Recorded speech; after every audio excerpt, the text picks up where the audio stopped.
نے ہمارے اور آپ کے بارے میں بھی ذکر کیا ہے، توریت اور انجیل اور مکہ مکرمہ میں افراتفری کا عالم ہوتا ہے۔ مکہ والو اس کی بات مت سننا، یہ بات ہے مدینے کی اس وقت کی جب مدینہ منورہ میں افراد تفریح کا ماحول تھا، جب مدینہ منورہ میں ایک الگ ہی کیفیت ہوا تھا، ایک وہاں کے لوگوں میں الگ ہی انتشار تھا۔ کچھ دن پہلے تھے وہ لوگ سب ایک ساتھ تھے، ایک دوسرے کے لیے جان دینے تک کے تیار تھے، لیکن اچانک حضور صلی اللہ علیہ وسلم کی ظاہری وفات کے بعد وہاں پر افراتفری کا ماحول ہو گیا۔ کچھ لوگ الگ رائے پیش کرتے ہیں، کچھ لوگ الگ رائے پیش کرتے ہیں اور کچھ لوگ الگ ہی اپنا مشورہ دیتے ہیں کہ اب ہماری قیادت کون کرے گا، اب ہمارا لیڈر بنے گا کون۔ تو ان تمام بیچ میں انصار صحابہ، مدینہ منورہ کے رہنے والے جتنے بھی صحابہ تھے وہ الگ رائے پیش کرتے تھے، مہاجرین الگ رائے پیش کرتے تھے۔ تمام باتوں کا جڑ آئیے میں آج آپ لوگوں کو بتاتا ہوں اس ویڈیو میں کہ حضرت سیدنا صدیق اکبر رضی اللہ تعالی عنہ کو خلافت میں کیسے لایا گیا اور حضرت سیدنا ابو بکر رضی اللہ تعالی عنہ کی ذات کیسی ذات ہے اور ان کا مقام و مرتبہ کتنا اللہ نے بلند کیا ہے۔ جب حضور صلی اللہ علیہ وسلم کی وفات ہو گئی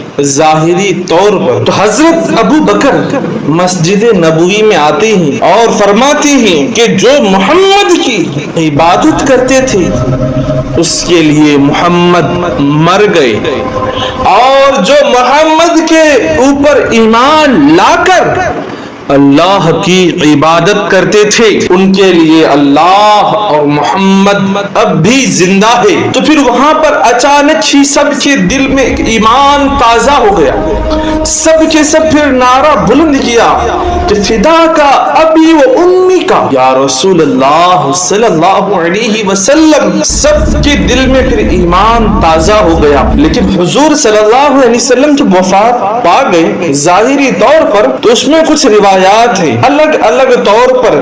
کسی میں لکھا ہے کہ حضور صلی اللہ علیہ وسلم کو ایسے ہی تدفین کر دیا، اور کسی میں لکھا ہے کہ حضور صلی اللہ علیہ وسلم کی نماز جنازہ لوگوں نے مشورہ کر کے الگ الگ یعنی اپنے اپنے الگ الگ ایک لوگ کر کے نماز جنازہ ادا کی، کیونکہ کسی کے اندر اتنی طاقت اور کسی کی اتنی جرأت نہ تھی کہ حضور صلی اللہ علیہ وسلم کی نماز جنازہ پڑھائے۔ لیکن وہاں سب نے ایک متحد ہو کر کے ایک فیصلہ کیا کہ سب اپنا نماز جنازہ خود ادا کرے۔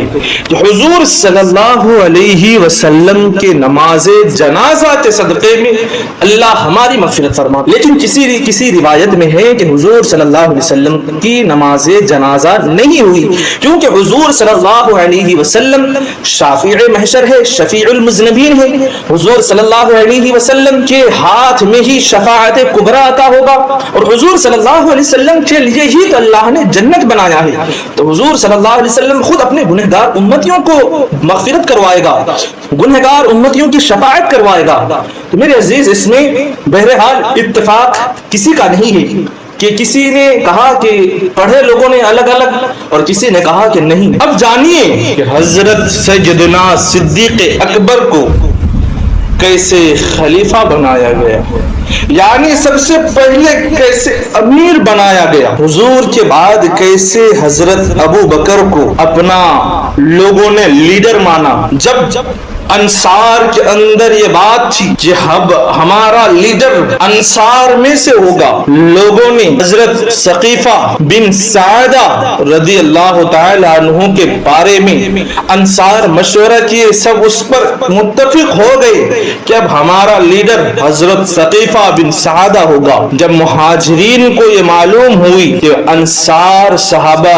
ایسے آپس میں مشورہ کرتے ہی حضرت عبداللہ بن زبیر اور حضرت ابو عبیدہ بن جراح اور حضرت عمر رضی اللہ تعالی عنہم اجمعین اور حضرت ابو بکر صدیق رضی اللہ تعالی عنہ وہاں پر پہنچتی ہیں اور فرماتے ہیں کیا تم لوگ بھول گئے کہ حضور صلی اللہ علیہ وسلم نے فرمایا کہ امام یعنی لیڈر قریش میں سے کسی کو تیار کیا جائے گا، لیڈر جو بھی ہوگا وہ قریشی ہوگا، کیا تم لوگ بھول گئے؟ پھر حضرت عمر رضی اللہ تعالی عنہ نے فرمایا کہ امیر بننے کا، لیڈر بننے کا سب سے حقدار جناب ابو بکر ہے، کیونکہ اللہ کے نبی نے اپنی ظاہری زندگی میں حضرت ابو بکر کو امام بنایا ہے۔ اب اگر امام کسی کو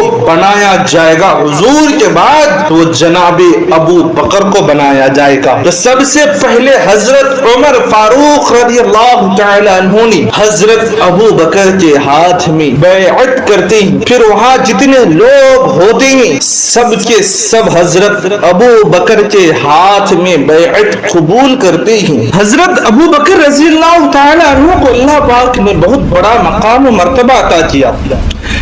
اللہ نے حضرت ابو بکر کا ذکر توریت، انجیل، زبور میں بھی کیا ہے۔ حضرت ابو بکر رضی اللہ تعالی عنہ ایک مرتبہ تجارت کے لیے مکہ سے ملک شام جاتے ہیں، تو ملک شام میں تمام چیز کام کرنے کے بعد، تمام تر کام نپٹانے کے بعد حضرت ابو بکر کے دماغ میں اور دل میں خیال آتا ہے کہ یہاں پر ایک بہت بڑا توریت کا عالم ہے، کیوں نہ جا کر کے اس سے مل لیا جائے، کیوں نہ جا کر کے اس سے کوئی مسئلہ پوچھ لیا جائے۔ اگر ہم بھی اور آپ بھی اگر کبھی کہیں کسی دور و دراز میں بڑے شہر میں جاتے ہیں، اگر ہمیں معلوم ہوتا ہے کہ یہاں فلاں فلاں چیز کی دوائی ملتی ہے جو ہمارے ادھر نہیں ملتا، تو ہم اور آپ دیکھتے ہیں کہ یہاں وہ میڈیکل ہے، ہم وہاں سے وہ دوائی لے لیتے ہیں، یا پھر کوئی اگر ہمارے ذہن میں مسئلہ ہوتا ہے تو ہم وہاں کے دارالافتاء میں جاتے ہیں اور وہاں جا کر کے ہم اور آپ اپنی مسئلے کو حل کر لیتے ہی۔ تو اسی طرح حضرت ابو بکر رضی اللہ تعالی عنہ اس راہب کے پاس گیا، اس توریت کے عالم کے پاس گیا، تو حضرت ابو بکر رضی اللہ تعالی عنہ اس کے پاس جا کر کے جیسے اپنا انٹروڈکشن کراتے ہیں، اپنی تعارف کراتے ہیں، فرماتے ہیں کہ میں مکہ کا رہنے والا ہوں، میرا نام ابو بکر ہے، میرا باپ کا نام ابو قحافہ ہے۔ تو اس پادری نے، اس توریت کے عالم نے فرمایا کہ تم مکہ کا رہنے والے ہو، تمہارا نام ابو بکر ہے اور تمہارے باپ کا نام ابو قحافہ ہے، کہیں تمہارے ناف کے نیچے ایک تل تو نہیں ہے؟ ہاں، فرمایا کہ میرے ناف کے نیچے ایک تل بھی ہے۔ کیا تم کپڑے کا دھندا کرتے ہو؟ کیا تم کپڑے کے ویپاری ہو؟ فرمایا ہاں، میں کپڑے کا تاجر ہوں، میں کپڑے کی تجارت کرتا ہوں، میں کپڑے کا بزنس کرتا ہوں۔ تو اس راہب نے فرمایا، اس توریت کے عالم نے فرمایا کہ چل اٹھ اور گلے لگ مجھے۔ تو حضرت ابو بکر فرماتے ہیں کہ میں ترستا تھا اس عالم سے ملنے کے لیے، اس راہب سے ملنے کے لیے، لیکن ملنے کے بعد معلوم ہوا کہ وہ پادری، وہ توریت کا عالم خود مجھ سے ملنے کے لیے ترستے تھے۔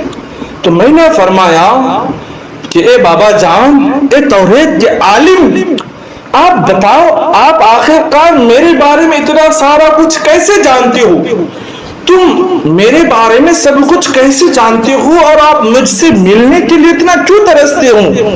آپ میرے سے ملنے کے بعد اس طرح کیوں آپ بےتاب ہو گئے؟ تو اس پادری نے کہا کہ تمہارے یہاں مکہ میں عبداللہ کا بیٹا محمد جب سب سے پہلے اپنے نبوت کا اعلان کرے گا اور اس ذات پر، اللہ کے اس نبی پر جو سب سے پہلے ایمان لائے گا، اس کا نام ابو بکر ہوگا، اس کے باپ کا نام ابو قحافہ ہوگا، اور وہ کپڑے کا بزنس کرے گا، وہ کپڑے کی تاجر ہوگا۔ تو اللہ نے یہ تمہارے بارے میں توریت میں ہی ذکر کیا ہے۔ تو یہ سن کر حضرت ابو بکر رضی اللہ تعالیٰ عنہ خوش ہو جاتے ہیں. ایون اللہ نے ہمارے اور آپ کے بارے میں بھی ذکر کیا ہے توریت اور انجیل میں, اور خوبصورت انداز میں ذکر کیا ہے ہمارے اور آپ کے بارے میں. اللہ نے توریت اور انجیل میں کچھ اس طرح سے ہمارے اور آپ کے بارے میں ذکر کیا ہے. وہ نبی کی امت کی کچھ نشانی بتاؤ. اس نبی کی امت نمازی ہوگا, سچا ہوگا, نیک ہوگا. اب ہمیں اور آپ کو سمجھنا چاہیے, کیا ہم اور آپ اس قابل ہیں؟ کیا ہم اور آپ اس طرح سے ہیں جیسے اللہ نے ہمارے اور آپ کے بارے میں توریت اور انجیل میں ذکر کیا ہے؟ حضرت ابو بکر رضی اللہ تعالی عنہ اب جیسے وہاں سے ملک شام سے نکلے مکہ مکرمہ کے لیے, اتنے میں حضور نبی رحمت صلی اللہ علیہ وسلم نے نبوت کا اعلان کر دیا. تو نبوت کا اعلان کیا, اس کے بعد مکہ مکرمہ میں افراتفری کا عالم ہوتا ہے. مکہ والو اس کی بات مت سننا, یہ میرا بھتیجا محمد ہے اور یہ دیوانہ ہے, دیوانہ. وہ دیکھو پاگل آدمی مذہب چھوڑ دیا ہے, کہتا ہے اس ایک خدا کو مانو. اس سے گھٹیا بات میں نے آج تک نہیں سنی. تعجب ہے. کفار مکہ حضور صلی اللہ علیہ وسلم کی نبوت کا انکار کر دیتے ہیں. اتنے میں حضرت ابو بکر جب مکہ مکرمہ آتے ہیں تو وہاں کے لوگ کہتے ہیں, اے ابو بکر تمہارے دوست کو سمجھاؤ, وہ کیسی معاذ اللہ بہکی بہکی باتیں کرتے ہیں. حضرت ابو بکر غصے میں حضور نبی رحمت صلی اللہ علیہ وسلم کی حجر مبارکہ میں جاتے ہیں اور فرماتے ہیں, اے محمد ہم دونوں ایک اچھے دوست ہیں, کیا تم ایسی باتیں جو کر رہے ہو یہ ٹھیک ہے؟ کیا تمہارے پاس کوئی ثبوت ہے؟ کیا دلیل ہے تمہارے پاس کہ تم اللہ کے نبی ہو؟ تو حضرت ابو بکر کے فرمانے کے بعد میرے آقا نے فرمایا, اے ابو بکر یاد کرو تجھے اس پادری نے کیا کہا تھا, اس توریت کے عالم نے کیا کہا تھا کہ مجھ پر اب تک کوئی نہ کوئی ایمان لے کر ضرور آتا, لیکن اللہ نے وہ خوش نصیب تمہیں بنایا ہے کہ جو سب سے پہلا میرا کلمہ تم پڑھو گے. پھر حضرت ابو بکر رضی اللہ تعالی عنہ کے دماغ میں اچانک بات یاد آتی ہے, ہاں مجھے تو اس راہب نے, اس توریت کے عالم نے یہ تمام باتیں بتا دی ہے کہ عبداللہ کا بیٹا مکہ کا رہنے والا محمد جب نبوت کا اعلان کرے گا تو سب سے پہلے اس پر ایمان ابو بکر بن ابو قحافہ لائے گا. تو حضرت ابو بکر اسی وقت حضور صلی اللہ علیہ وسلم کے ہاتھ میں ہاتھ دے کر کے حضور پر ایمان لاتے ہیں. اس کے بعد حضور صلی اللہ علیہ وسلم پر جو بھی مصیبت آتا, جو بھی پریشانی آتا, اس کے سامنے چٹان بن کر ابو بکر کھڑا رہتا. اس کے سامنے ابو بکر اپنی جان سے بھی زیادہ حضور کی حفاظت کرتا, اپنی جان مال سب کچھ حضور صلی اللہ علیہ وسلم پر قربان کر دیتے ہیں. اب انشاءاللہ تعالی آنے والی ویڈیو میں آپ کو بتائیں گے ہم کہ حضور صلی اللہ علیہ وسلم کے لیے حضرت ابو بکر نے کیسی کیسی قربانی دی ہے, اور حضور صلی اللہ علیہ وسلم کے بعد لوگوں نے کیسے کیسے خرافات پھیلائے, اور دین کے لیے ابو بکر نے خلیفہ بن کر کیسے کیسے کام انجام دیے.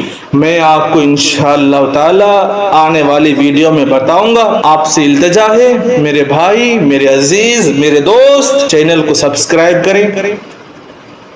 کر لیے؟ جزاک اللہ خیر, اللہ آپ کو جزائے خیر دے, اور اپنے دوستوں تک بھی ایسی اسلام کی ہسٹوری پہنچائیں اور صدقہ جاریہ ثواب جاریہ کمائیں. السلام علیکم ورحمۃ اللہ.